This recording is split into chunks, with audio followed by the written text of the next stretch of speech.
विक्रांत को हराने के बाद आर्या और रोहन की खुशी जल्द ही चिंता में बदल जाती है। उन्हें एहसास होता है कि असली खतरा तो अभी बाकी है। जैसे जैसे वे सच्चे पिशाच के बारे में और अधिक जानने की कोशिश करते हैं, उनके सामने एक खतरनाक सच खुलता है और उनकी लड़ाई एक नए मोड़ पर पहुंच जाती है। विक्रांत की हार ने आर्या और रोहन को कुछ समय के लिए राहत दी थी।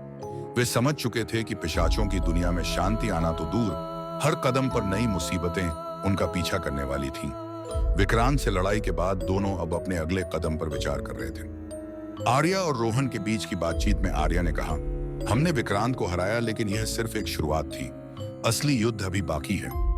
रोहन ने सिर झुकाकर कहा, तुम ठीक कह रही हो, लेकिन क्या हम तैयार हैं? विक्रांत जैसे शक्तिशाली पिशाच को हराने के बाद भी हमें कुछ तो गड़बड़ लग रहा है। इसी दौरान माया ने एक संदिग्ध संदूर में लपेटे हुए एक पुराना ग्रंथ निकाला और उसमें से एक पन्ना निकालते हुए कहा, यह ग्रंथ पिशाचों के सबसे बड़े नेता राज के बारे में है। विक्रांत कोई साधारण पिशाच नहीं था, वह सिर्फ राज के पास होने वाली एक शक्तिशाली चीज का हिस्सा था। आर्या और रोहन दोनों ने एक साथ उसकी ओर देखा। माया ने अगले शब्दों में जो कहा वह दोनों के रोंगटे खड़े करने वाला था। राज वह पिशाच नहीं था जो हम जानते थे। वह सदियों से बंदी था और अब वह जागने वाला है। जैसे ही माया ने यह कहा, अचानक से बाहर के आकाश में बदलते हुए बादल की घनी परतें दिखाई देने लगी। वातावरण में अजीब सी शांति आ गई थी, जैसे कोई बड़ी आंधी आने वाली हो। उधर एक गहरे अंधेरे कमरे में जहां समय भी थम सा गया था, रात धीरे धीरे अपनी नींद से जागा। उसकी आंखों में नफरत और क्रूरता की एक अजीब सी चमक थी। वह उन पिशाचों में से नहीं था जो सामान्यतः मानवों के खून से अपनी ताकत बढ़ाते थे। उसका उद्देश्य कुछ और था। वह चाहता था पिशाचों की दुनिया पर राज करना और मनुष्यों को नष्ट कर देना। राज का अस्तित्व ही इस दुनिया के लिए एक खतरा था। वह केवल एक पिशाच नहीं था, बल्कि वह एक ऐसी शक्ति था जो मनुष्यों के मनोविज्ञान को नियंत्रित कर सकता था। वह अपने भयावह विचारों और शक्तियों से अपने शिकार को पागल कर देता था। राज का उद्देश्य बहुत सरल था। वह हर उस इंसान को नष्ट करना चाहता था जो उसके रास्ते में आ सकता था। उसकी ताकत सिर्फ शारीरिक नहीं, मानसिक भी थी। वह दुनिया को अपनी इच्छाओं के अनुसार बदलने की ताकत रखता था। अमन, जो पहले से ही एक विद्रोही पिशाच था और जो राज की सत्ता के खिलाफ था, अब आर्या और रोहन के पास आया। वह जानता था कि इस युद्ध को जीतने के लिए केवल आर्या और रोहन ही नहीं, बल्कि पूरे पिशाच समुदाय को एकजुट होना होगा। मैं जानता हूं तुम दोनों को विश्वास करना मुश्किल होगा, लेकिन हमें साथ आना होगा, अमन ने कहा। आर्या ने कहा, क्या तुम हमसे वही बात करने आए हो जो हम पहले ही जानते हैं? राज एक पुराना दुश्मन है और वह हमें हराने के लिए किसी भी हद तक जा सकता है। लेकिन हमारा सवाल यह है कि क्या तुम सच में हमारे साथ हो, या फिर तुम अपनी पुरानी शक्तियों को हासिल करने के लिए हमें धोखा दे रहे हो? अमन ने गहरी सांस ली और कहा, मैं तुमसे धोखा नहीं दे रहा। मैं तुम्हारे सामने कोई छलावा नहीं लाऊंगा। राज के खिलाफ मेरी लड़ाई बहुत पुरानी है। अमन ने आर्या और रोहन को एक पुराने पिशाच शास्त्र का संदर्भ दिया, जिसमें रक्त परीक्षण के बारे में बताया गया था। यह परीक्षण सिर्फ एक शक्ति का परीक्षण नहीं था, बल्कि यह एक विश्वास का भी परीक्षण था। यह परीक्षण तुम्हारे साहस और समर्पण को परखेगा, अमन ने कहा। जो भी इस रक्त परीक्षण को पार करेगा, उसे वह शक्ति मिलेगी जिससे वह राज का सामना कर सकेगा। लेकिन याद रखना, इस परीक्षण में केवल रक्त की ही नहीं, बलिदान की भी आवश्यकता होगी। क्या बलिदान? रोहन ने पूछा। अमन ने कहा, यह तुम्हारी उस दुनिया के साथ संबंध का बलिदान होगा जिसे तुम अब तक जानते हो। तुम जो हो वह बदल जाएगा। तुम्हारा एक हिस्सा अब पिशाचों का हिस्सा बन जाएगा और उस परिवर्तन को सहन करने की शक्ति तुम्हें रक्त परीक्षण से मिलेगी। जब अमन ने इस परीक्षण का जिक्र किया तो माया ने कहा, तुम दोनों तैयार हो, लेकिन राज के पास वह शक्ति है जो किसी भी तरह के बलिदान को तोड़ सकती है। उसकी योजना सिर्फ पिशाचों की दुनिया पर राज करने की नहीं है, बल्कि वह मानवता को समाप्त कर पिशाचों को अमर बनाना चाहता है। आर्या और रोहन ने एक दूसरे को देखा। उन्हें एहसास हुआ कि उनका मुकाबला अब सिर्फ एक पिशाच से नहीं, बल्कि एक पूरी मानसिक लड़ाई से था। हम उसके खतरों को जान चुके हैं, अब हमें उससे निपटना होगा, आर्या ने कहा। जैसे जैसे रात गहराई, आर्या और रोहन दोनों के दिलों में डर था, लेकिन वे जानते थे कि यही उनका वक्त था।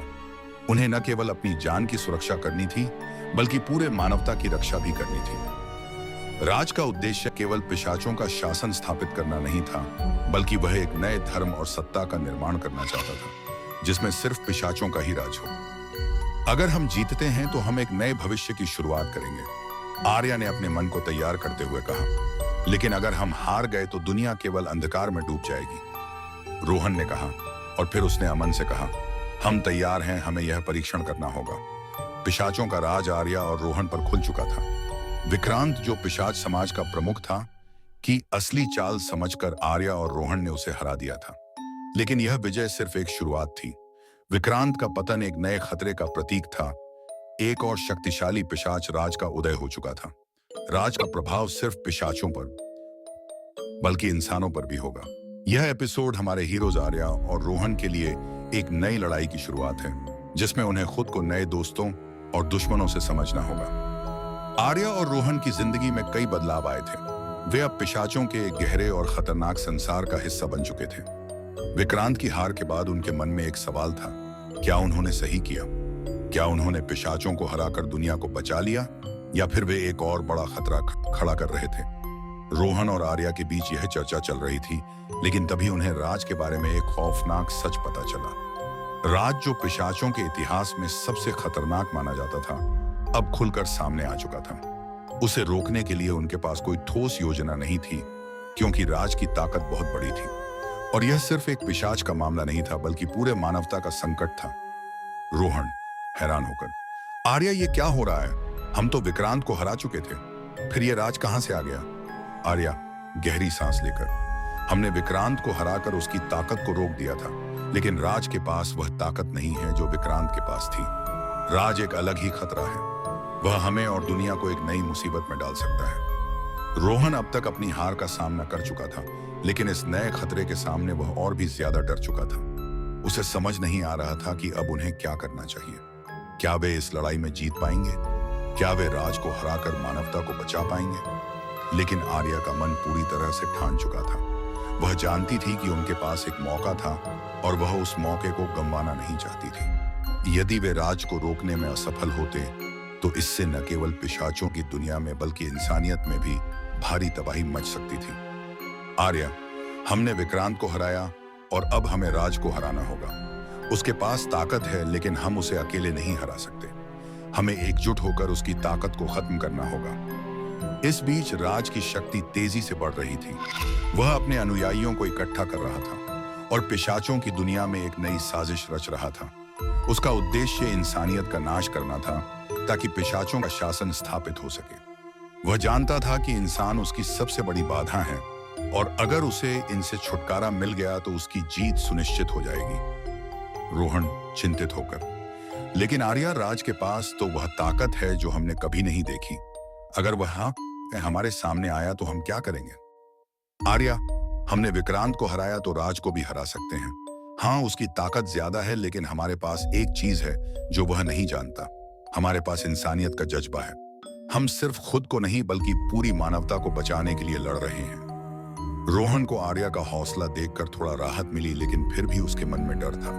वह जानता था कि यह लड़ाई आसान नहीं होने वाली थी। राज की ताकत इतनी विशाल थी कि उसके सामने कोई भी सामान्य व्यक्ति टिक नहीं सकता था। और फिर राज का एक और खतरनाक पहलू था, वह इंसानों को अपनी मानसिक शक्ति से काबू कर सकता था। वह किसी भी इंसान को अपने अधीन कर सकता था और उसकी इच्छाओं के खिलाफ काम करवा सकता था। अब आर्या और रोहन को अपनी रणनीति तय करनी थी। उन्हें यह समझना था कि राज का असली उद्देश्य क्या था और किस तरह वे उसकी ताकत को समाप्त कर सकते थे। वे जानते थे कि यह लड़ाई सिर्फ पिशाचों के खिलाफ नहीं थी, बल्कि इंसानियत के अस्तित्व के लिए थी। राज के खिलाफ उनकी लड़ाई एक नए अध्याय की शुरुआत थी।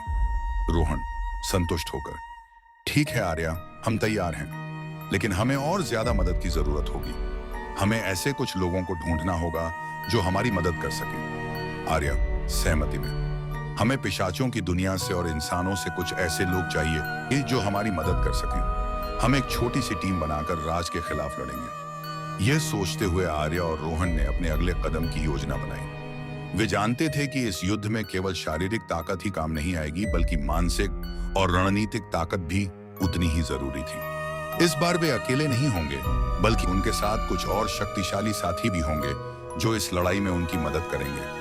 लेकिन यह तय था कि यह लड़ाई एक लंबी और कठिन यात्रा होगी। राज की शक्ति ने पिशाचों की दुनिया में एक नया तूफान ला दिया था। इस तूफान को रोकने के लिए आर्या और रोहन को एकजुट होकर संघर्ष करना होगा और यही संघर्ष उनकी सबसे बड़ी परीक्षा होगी। राज के खिलाफ लड़ाई अब और भी कठिन हो जाएगी। इस बार आर्या और रोहन के पास नई शक्तियां होंगी, लेकिन क्या वे राज की मानसिक ताकत को मात दे पाएंगे?